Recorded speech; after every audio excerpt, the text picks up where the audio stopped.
Muchísimas gracias, Toño. Buenas tardes a todos. Espero estén muy bien. Es para mí siempre un gusto estar en estos espacios de diálogo. Y pues bueno, antes de comenzar, una cosa quiero decir muy rápido.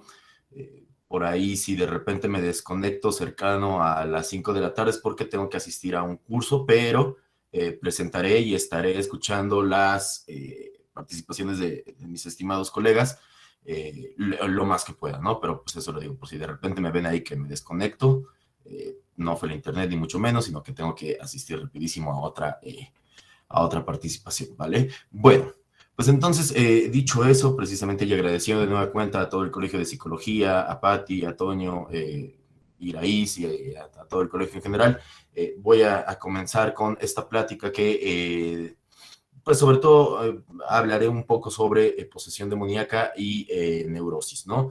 He decidido entonces dividir mi presentación en dos partes. La primera, para hablar un poco de cómo se piensa desde más o menos el siglo XVI que el diablo marca el cuerpo. Habrá una preocupación por el cuerpo que vamos a encontrar en toda una serie de ámbitos, incluyendo, por supuesto, el terreno del arte, hablaré un poco de eso, y en lo que tiene que ver con la religión, es cómo a partir de este siglo XVI el cuerpo empieza a tomar una relevancia importante. El tema de la bruja y de la brujería va a estar atravesando todas estas discusiones y nuevas formas de comprender el mundo, y después de analizar un poquito eso, iré a un artículo de Freud que es bastante conocido, que es el de una neurosis demoníaca en el siglo XVII. Vean que incluso las fechas nos están hablando de más o menos el mismo periodo temporal donde pues el cuerpo, lo siniestro, la posesión demoníaca y la marca del diablo, pues son temas que están ahí circulando por todos estos momentos, ¿no? Entonces, bueno, para esto entonces voy con la primera parte que les quiero presentar hoy, y en ese sentido voy a compartir mi pantalla para que puedan ver un PowerPoint que tengo por ahí preparado. Ahí no sé si ya pueden ver entonces mi pantalla. Sí, se está viendo perfectamente. Perfecto, muchísimas gracias. Bueno, lo primero que habría que decir, y quiero comenzar por ahí, es cómo se modifica la idea del diablo, cómo se modifica la idea de Satanás, de esta figura, de esta entidad metafísica, cómo se va modificando a partir de la irrupción del cristianismo. Esto no quiere decir que el diablo sea una figura nueva para cuando comienza el cristianismo. Si vamos desde el zoroastrismo, una de las primeras religiones que encontramos en la historia de la humanidad, ahí ya existe la figura de esta entidad metafísica que se contrapone a otra entidad metafísica que sería lo bueno, ¿no? Si vamos entonces al maniqueísmo, al zoroastrismo, y les repito, me estoy regresando a varias de las primeras religiones de la historia de la humanidad, encontraremos ya la contraposición entre una figura que representa todo lo bueno y una figura que representa todo lo malo. Entonces, no es con el cristianismo con quien comienza la cuestión del diablo, pero sí va a haber algo interesante, porque gracias a la figura de Cristo, la dimensión del cuerpo empieza a tomar una relevancia que probablemente no encontramos en otras religiones. ¿Por qué? Porque Cristo, por definición, es el Dios que se hace carne. Es un Dios que tiene cuerpo y que en ese sentido va entonces, como lo digo, a tener una relevancia importante para la cuestión del diablo, pero aproximándonos ya a la figura del cuerpo, a la noción del cuerpo. Aquí lo digo, con la llegada de Cristo se refuerza la noción de Satán como el gran adversario. Y pongo adversario en rojo porque de hecho, eso es lo que significa la palabra hebrea Shatán. En hebreo, Shatán significa adversario, obstáculo. Entonces, vean de nueva cuenta lo que les estoy diciendo. Incluso la noción del adversario, del Shatán, ya es una figura que se encuentra en el Antiguo Testamento. Pero, lo vuelvo a decir, ahora con la irrupción del cristianismo va a empezar a haber una serie de nuevas connotaciones de un Dios que se hace carne y un adversario, un Shatán, que irá también a la cuestión del cuerpo. En este sentido, cuando hablamos de posesión demoníaca o cuando empezamos a hablar de exorcismo, estas dos nociones sobre todo vienen a tomar importancia con el cristianismo. Hablar de exorcismo, que desde los 70s del siglo pasado, gracias a la película de William Friedkin, El Exorcista, es una noción que se populariza, como lo digo, sobre todo a mediados del siglo XX, pero en realidad es una noción, no quiero decir estrictamente cristiana, pero sí una noción que comienza a tomar relevancia a partir del cristianismo. Entonces, si bien el Satán, este adversario, ya lo encontramos en la religión hebraica, en el judaísmo, pues ahora con el cristianismo viene a tomar una nueva serie de connotaciones. La narrativa de la lucha constante de las fuerzas de la luz contra las fuerzas de la oscuridad toma más relevancia que nunca. Cabe decir de nueva cuenta que el resultado de aquella batalla ya se encuentra definido. Al final de los tiempos, el bien triunfará contra el mal. Esto, pues definitivamente tiene que ver con la escatología cristiana. Vamos a algunas citas entonces para que vean cómo a partir del Nuevo Testamento vamos a encontrar estas nuevas connotaciones de las cuales les estoy hablando. Mateo 12:28 dice, y si por espíritu de Dios yo echo fuera los demonios, ciertamente ha llegado a vosotros el reino de Dios. Ahí está la figura de Cristo como el primer gran exorcista. Una de las capacidades que tiene Cristo es aquella en la que puede expulsar demonios. Y que es interesante, para hablar de expulsar demonios, ¿de dónde se le expulsan a los demonios? Del cuerpo. Aquí vean que desde la escritura de los evangelios, la noción de que el diablo puede marcar el cuerpo, de que el diablo puede poseer el cuerpo, empieza entonces desde un cristianismo muy, muy, muy temprano. Juan 12:31 dice, ahora es el juicio de este mundo, ahora el príncipe de este mundo será echado fuera. Ahí tenemos esta idea que es muy interesante, porque el cristianismo dice literalmente, como lo acabo de leer, que Satanás es el príncipe del mundo. En ese sentido, entonces, el mundo, el diablo, la carne y el mundo, dice ahí los evangelios, como estos grandes enemigos de la propia humanidad, y Cristo como figura que viene a expulsar a este príncipe del mundo de su propio reinado. Efesios 2:2 dice, ¿en qué otro tiempo anduvisteis conforme a la condición de este mundo, conforme al príncipe de la potestad del aire, el espíritu que ahora obra en los hijos de la desobediencia? De nueva cuenta, Satán, el diablo, cosa interesante también de decir, diabolos significa el que acusa.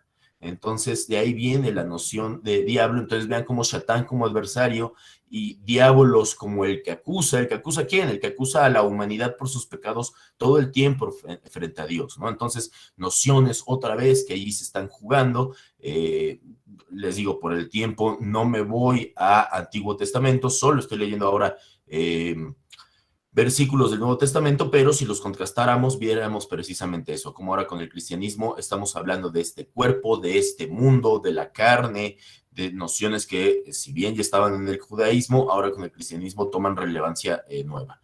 Y finalmente, la primera carta de Juan, capítulo 4, versículo 3, nos dice, y todo espíritu que no confiese en Jesucristo venido en carne, ahí está la clave, no es de Dios.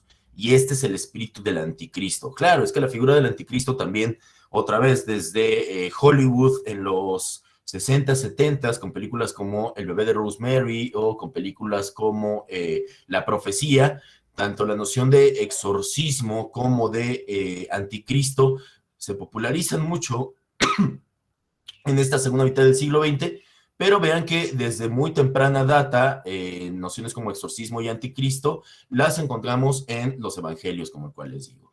Y ahora dice el anticristo, del cual vosotros habéis oído que ha de venir y que ahora está ya en este mundo. Entonces, repito, no es casualidad que el tema de la posesión demoníaca se haya vuelto tan relevante para una religión como el cristianismo, porque es Dios quien se hace carne. Y si Dios se hace carne, entonces el cuerpo va a aparecer como uno de los lugares privilegiados, como uno de los lugares predilectos para que ese gran adversario, para que ese gran increpador y acusador que es el diablo, pues el cuerpo se va a convertir en uno de sus lugares favoritos, vamos a decirlo así, para atacar no solo a Dios, sino a su creación, es decir, a la propia humanidad, ¿no? En los evangelios, de hecho, existe este famoso versículo donde Cristo, llegan unos posesos con Cristo y él hace que los espíritus inmundos tal y como dicen varias de las traducciones del Evangelio, varios de esos espíritus inmundos dejen el cuerpo de estos seres humanos y Cristo hace que tomen posesión de unos puerquitos y los puerquitos entonces se arrojan a un arrecife, ¿no? Eso es interesante porque lo que vemos aquí es que el diablo no solo puede tomar posesión del cuerpo humano, sino que también puede tomar posesión de toda una serie de otros elementos de la creación, tales como estos puerquitos que les platico aquí en el Evangelio, ¿no? Bien. Bueno, me voy a ir acercando un poco entonces hacia este siglo XVI, que es en el que voy a hablar un poquito hoy, y vamos a hablar entonces de las figuras de las brujas. ¿Por qué la bruja entonces para este siglo XVI va a tomar una relevancia importante? Pues precisamente porque la bruja va a ser el ejemplo más directo de que el diablo puede poseer el cuerpo y de que el diablo puede marcar el cuerpo. El diablo se vuelve una entidad tan física que incluso en la idea del aquelarre, como lo estamos viendo aquí en este cuadro de Goya, el aquelarre, incluso el diablo puede revestir la forma del macho cabrío y de hecho el aquelarre está ahí para tener relaciones sexuales directas con esta figura, ¿no? Entonces vamos a ver justo que a través de, eh, de la figura de la bruja, el diablo se concreta, pues todavía más, yo pensaría que después de 1000 años de Edad Media, ¿no? Entonces, y que ya les digo, no es casualidad que estemos hablando de la figura del diablo ya como un ente físico, un ente que tiene cuerpo y puede dominar el cuerpo, precisamente ¿por qué? Porque estamos en el momento donde, en términos generales, me adelanto un par de diapositivas, pero estamos viendo el momento en el que en términos generales, pues el 480 y el 580 en el terreno del arte, pues están entonces preocupándose por el cuerpo precisamente, ¿no? Si regresamos a los iconos medievales, pues definitivamente veremos que el cuerpo no es una noción central. No quiero decir que esté anulada, pero definitivamente no es una noción central. Sin embargo, a través, repito, del 480 y del 580, lo que conoceremos como el Renacimiento, pues vamos a ver que el cuerpo toma una categoría central, no solo como tema de estudio, sino también como tema de goce estético. Entonces vean precisamente cómo entonces es interesante que ese es el momento de la bruja. El siglo XVI, que es donde empieza, bueno, sí, desde el 15 y el 16 con la promulgación, por ejemplo, del Malleus Maleficarum, de este manual que estaba encaminado a poder reconocer a una bruja.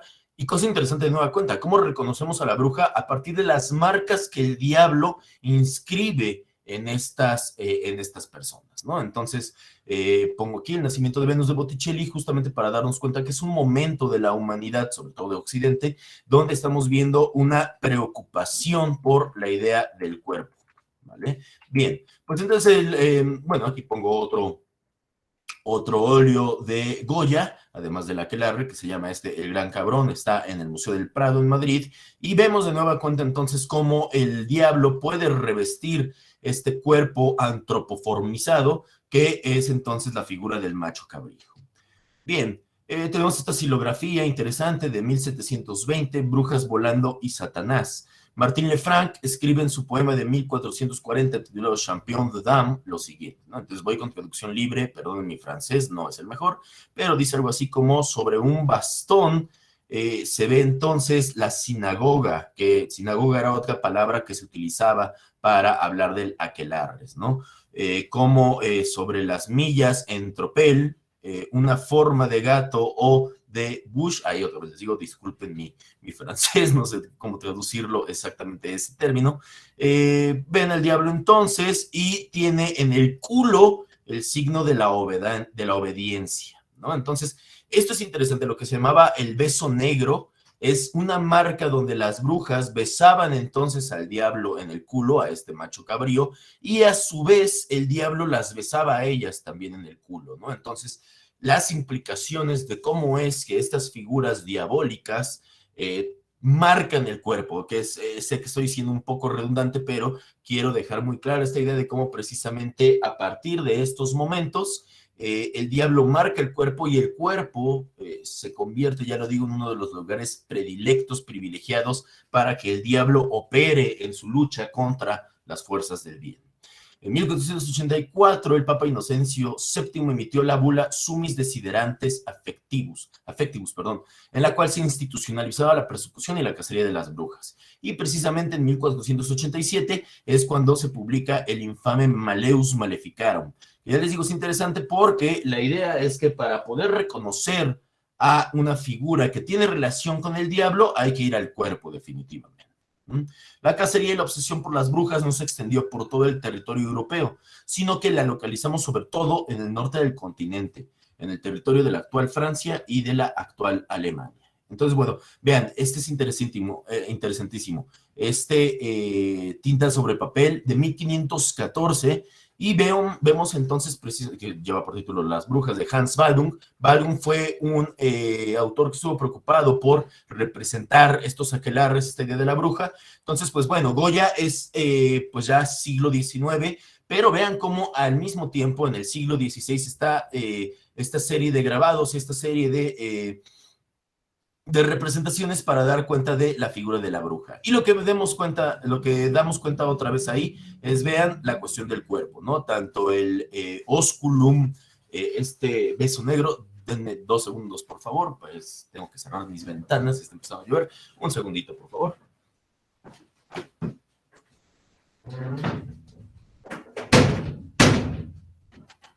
Bien. Ahora que ya regresamos a la presencialidad, se extrañaba este tipo de cosas de permítanme porque está lloviendo, o el perro, o el gato, o el señor de los cocoles afuera, pero bueno, pues ya. Continúo entonces con la exposición. Vean la figura del cuerpo, vean la preocupación por el cuerpo, y vean entonces cómo incluso una de estas exfiguras está cubriendo sus genitales, ¿no? Entonces, por supuesto que el miedo a la bruja, el miedo a el cuerpo es un miedo inherente a la sexualidad, ¿no? Estamos en el momento precisamente donde las brujas empiezan a revestir este miedo que Occidente está encontrando en la propia sexualidad humana, ¿no? Una sexualidad ambivalente, porque por un lado es la maleficencia de la sexualidad, que la sexualidad puede encubrir, o por otro lado, pues otra vez vamos con Botticelli, es ambivalente porque puede ser el cuerpo como algo terrorífico u ominoso, pero al mismo tiempo también el cuerpo como este nuevo gran paradigma para las artes plásticas, ya lo digo, del 480 y del 580, ¿no? Entonces, bueno, pues dice Muschenblet, en su libro que se llama Historia del Diablo, de hecho, la bruja desnuda y su aparición, a veces evocadas por el gusto erótico del artista, y mucho más a menudo asociada a un conjunto de símbolos negativos destinados a producir pavor. La sexualidad del cuerpo comienzan a ver embestidos por una serie de significaciones que los acercan a la muerte y al peligro. Cito a Muschenblet. La vieja bruja desnuda era un fantasma, una expresión del horror supremo, en un ambiente agitado donde se anunciaban las grandes luchas confesionales de la segunda parte del siglo XVI. Continúo con otra cita. Lo que cambió más profundamente parece haber sido la angustia de la clase dominante, más que la trama de creencias en las masas, ¿no? Entonces el Malleus Maleficarum, pues precisamente, pues era una cuestión, esta persecución de las brujas, esta cacería de las brujas, pues era una cuestión más bien vertical, de arriba hacia abajo y no horizontal, ¿no? Y ahí cito a otro autor que justo tiene un libro que se llama Vacas, cerdos, guerras y brujas, Marvin Harris, antropólogo norteamericano, creador del materialismo cultural, y el cual nos dice que la bruja se convirtió en el pretexto ideal para las élites para justificarlo todo, ¿no? Entonces, si las cosechas iban mal, pues es la bruja. Si las cosechas no se dieron, pues es la bruja. Si hay un brote de alguna enfermedad, pues es la bruja. Y eso era muy bueno para las élites porque entonces la idea era que pues los gobernantes nunca tenían la culpa de nada. En realidad, pues todo lo malo que le pasa a la comunidad, pues es culpa de la bruja, ¿no? Cualquier coincidencia con la actualidad es pura coincidencia, ¿no? Quizás ahora ya no hablamos de la bruja, quizás ahora hablamos de otros términos, pero parece que las élites todavía hoy en día nos dicen, bueno, pues es que yo no tengo la culpa de nada, la culpa de todo es de las brujas. Ahora les digo, cambien la palabra bruja por cualquier otra y esto nos va a resonar un poco en nuestra propia actualidad. En esta cultura trágica, continúa Muschenblet, enraizada en la religión y la moral, pero también en la literatura y el arte, el hombre iba a mirar su propio cuerpo con temor, pues el diablo amenazaba con ocultarse en él. ¿En dónde? En el cuerpo, precisamente, ¿vale? Muy bien. Hasta aquí voy sobre esta presentación y ahora quiero hablar precisamente del artículo de Freud que nos convoca, que es precisamente este que se llama Una neurosis demoníaca en el siglo XVII. Cosa interesante de decir, Freud está interesado por el tema de los mediums, de los fantasmas, de las posesiones demoníacas, del diablo, de los aquelarres. Freud es un personaje al cual le interesan estos temas muchísimo antes incluso de la creación del psicoanálisis como tal, ¿no? En dos cartas de Fliess, del 17 y del 24 de enero de 1897, en dos cartas a Fliess, dice Strachey, Freud alude a la relación entre las brujas y el diablo, revelan que su interés había estado siempre ahí. En verdad, en la primera de estas cartas, habla como si el tema ya hubiera sido frecuentemente discutido con Fliess. Se sugiere ahí que el diablo puede ser una figura paterna, y se insiste particularmente en el papel desempeñado por el material del tipo anal en las creencias medievales sobre las brujas. Ambos puntos vuelven a mencionarse, una breve alusión contenida en Carácter y erotismo anal, que es de 1908, ¿no? Entonces, esto es interesante porque si bien este texto un caso de neurosis demoníaca del 17 está siendo escrito ya en la década de los 20, Freud desde 1897 está discutiendo ya el tema del diablo, del cuerpo, de las brujas, y aquí lo dice el mismo Strachey, ¿no? En realidad habla en esa carta de Fliess de 1897 como si ya hubieran estado discutiendo el tema desde hace mucho tiempo, ¿no? Entonces es uno de los intereses primordiales en Freud. Y de hecho, todo parece indicar que desde que él estudia en París con Charcot, es un tema que ya trae ahí muy presente, y todo parece indicar que el mismo Charcot era una persona que estaba interesado en todo el tema, repito, de magnetismos, sesiones espiritistas, mediums, brujas, diablos. Entonces es un tema que tanto a Charcot como el propio Freud, que estudia con él ahí en París, les está convocando desde antigua data, ¿no? Bien, dice Freud, y cito, los demonios son para nosotros deseos malos, desestimados, retoños de emociones pulsionales rechazadas y reprimidas. Solo desautorizamos a la Edad Media en su proyección de estos seres anímicos al mundo exterior.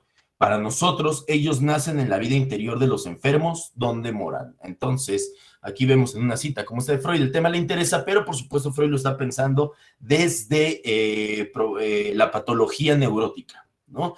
¿Por qué la patología neurótica? Porque ustedes recuerden, hablamos de el síntoma como el retorno de lo reprimido, y aquí justamente está hablando Freud de los demonios en términos de retoños de emociones pulsionales rechazadas o reprimidas. Entonces, vamos a decirlo así, para Freud no es que el diablo esté afuera, sino que más bien el diablo aparece dentro de la vida psíquica de los sujetos, ¿no? Y de la vida psíquica, digamos, en términos de patología, tal y como él lo acaba de considerar. El texto en cuestión va a hablar de Christoph Heisman, un pintor del justo el siglo XVII que va a asegurar que él hizo un pacto con el diablo. Freud entonces aprovecha a este sujeto para poder analizar algo del orden de la neurosis, como lo digo, ¿no? Y de hecho desde el título nos lo está anunciando este texto que se llama Un caso de neurosis demoníaca, ¿no? Con lo que acabamos de decir y justo en el enfoque que le da Freud, vamos a dar cuenta que por lo menos para él, todo caso de posesión demoníaca en realidad suscitaría un caso de neurosis. Y la cuestión es tan sencilla, porque de hecho Freud por estas fechas presenta un artículo donde retoma el caso de Heisman, pero lo relaciona con el caso Schreber, ¿no? Entonces, precisamente ahí podríamos bien pensar en la cuestión de el diablo para Freud de cara a una neurosis, pero también lo relaciona en todo caso con una psicosis, ¿no? Esto entonces lo que significa es que en realidad las cosas no están del todo claras para Freud, si cuando hablamos de una posesión demoníaca, estaríamos en el terreno de la neurosis o estaríamos en el terreno de la psicosis. Sin embargo, lo que sí nos queda claro es que para Freud se trata de una cuestión propia de la vida psíquica y no de la posesión corporal demoníaca como tal, sino más bien, ya lo digo, como un aspecto de la vida psíquica, ¿no? Voy a ir acabando porque pues el tiempo no apremia como siempre, pero decir que precisamente para Freud, de hecho habla de una melancolía demoníaca, ¿no? Para este personaje como Christoph Heisman habla de una melancolía demoníaca, entonces justamente en relación con Schreber, en relación con la neurosis o en relación con la melancolía, que la melancolía en términos de estructura clínica estaría más cercana a una psicosis también, ¿no? Es interesante cómo entonces Freud está barajeando todos estos temas, pero ya lo digo pues precisamente para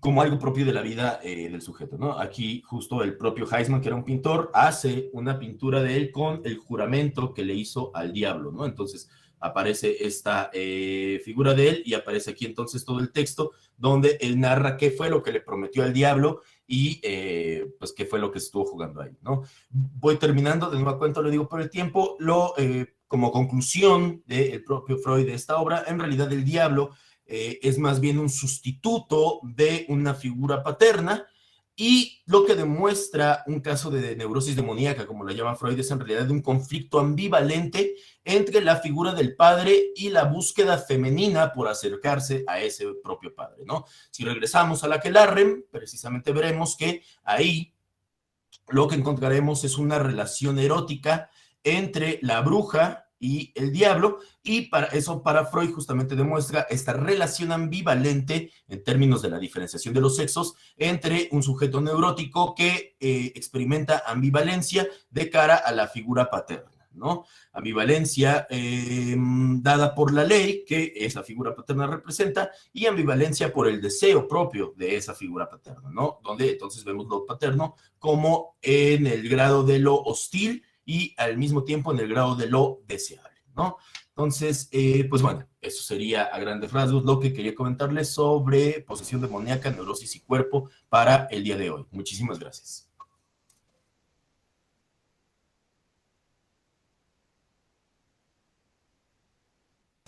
Mi estimado Rodrigo, muchas gracias por tu presentación, la verdad, muy interesante. Me hiciste pensar en un texto muy interesante. De hecho, ahorita no puedo pronunciar bien el apellido, de Robert Muschenbrenn, una cosa así. La historia del diablo en el siglo, del siglo II al siglo XX, ¿no? Y de una u otra manera apunta también esto de cómo se empieza a entretejer, no el diablo como esta figura de carnaval, sino como una entidad sí contrastante, ¿no? A una condición donde entonces debe haber un antagonismo, y lo hablo en el deber, ¿no? O sea, la razón por la que existe entonces una condición divina es en relación a su propio antagonismo, ¿no? Y está vinculado al cuerpo, está vinculado a la sexualidad, ¿no? El beso en el trasero, el beso en las nalgas, o incluso en el ano, no es azar, pues, en las imágenes o en los grabados, particularmente de este periodo que bien mencionas, ¿no? Ahí donde justo la sexualidad se pone en juego, ¿no? Donde entonces el cuerpo sigue siendo un semblante pues un síntoma, podríamos decir, no sé, ya me estaba aventando ahí un salto cuántico, ¿no? Pues un síntoma también de lo cultural, ¿no? De ahí donde aquello que genera placer, ¿sí? Está vinculado con lo prohibido, con lo pecaminoso, ¿no? Con aquello que puede, de una u otra manera, estar poseso, ¿no? Muchas gracias, mi querido Rodrigo. Eh, Esperemos que puedas acompañarnos más tiempo. Si alguien, podemos dar 2 minutitos, a lo mejor si le quieren preguntar ahorita algo a Rodrigo, antes de que se vaya. Adelante, Pam. Bienvenida. Rapidísimo. Fíjate que a mí me llama mucho la atención este tema que estás tocando y me llama la atención que en el siglo XVI y esta aproximación que haces con la historia del arte, como en el medievo el pueblo conocía las escrituras a través de las representaciones artísticas que se hacían porque no leían y cómo con el Renacimiento, el 480 y el 580 empieza la alfabetización, ¿no? Entonces, me llama mucho la atención que ahí nace esta cuestión de la brujería, ¿no? Empieza a haber este chivo expiatorio que se llama a la brujería. De hecho, en el libro de Enoch, Azazel es un ser que no es de la Tierra, un extraterrestre, que transmite conocimiento, y Azazel, entre algunas de sus definiciones, es chivo expiatorio, ¿no? Entonces, me gustaría conocer tu punto de vista, sobre todo con el aspecto de que se estaba iniciando la alfabetización del pueblo en el Renacimiento. Sí, es bien interesante porque, por ejemplo, el folclore el cristianismo medieval es un cristianismo que está plagado de folclore, ¿no? Justamente porque no hay las escrituras pues se conocen las élites, porque además están en latín. Los lenguajes vulgares precisamente, pues no, la gente común y corriente no hablaba latín, ¿no? Entonces es un cristianismo muy interesante y ahí es de donde vienen todos esos imaginarios de brujas, duendes, la bruja del bosque precisamente, pero todo eso se transmite de manera oral. Entonces el hecho de la imprenta, justo hablando ya de Renacimiento, eso vino a modificar radicalmente la manera en cómo las escrituras se comprenden, se interpretan, pero se empiezan a transmitir también, ¿no? Entonces es un cristianismo que busca alejarse, irónicamente, del folclore medieval, pero al mismo tiempo es el gran momento de la bruja, ¿no? Como este chivo expiatorio, justamente, y que se contrapone de manera muy interesante, ¿no? El Cordero de Dios frente al chivo expiatorio, o sea, cómo ahí estas dos figuras están en una lucha constante, pero pues eso, estimada Pamela, lo que mencionas es bien interesante, pues la imprenta definitivamente va a dar un giro radical a cómo entender la escritura y en general pues la palabra de Dios, justamente, ¿no? Entonces, gracias. Sí, no, gracias a ti. Bueno, igual si tienen algo que preguntarle a Rodrigo, pueden escribirlo. Si se animan incluso con correo electrónico, se lo hago llegar y ya, pues no sé si Rodrigo ya lo estoy aquí aventando el redondo, pero déjame si gusta responder, pues adelante, ¿no? Muchas gracias, Rodrigo, nuevamente. Gracias, Toño. Un comercial rapidísimo y dale. voy a estar dando un curso sobre la construcción histórica de la figura del diablo, precisamente. Entonces, si hay alguien interesado, o si las preguntas que... Vale, tu gracias. micrófono, Ahora Rodrigo. sí que lo vuelvo a decir. Voy a dar un curso sobre la figura del diablo, la construcción histórica de la figura del diablo. Entonces, si hay alguien interesado o interesada, estoy dejando ahí en el chat mi correo o las preguntas que dice Toño, si quieren mandármelas, con muchísimo gusto también. Ahí está mi correo para todos ustedes, ¿vale? Gracias.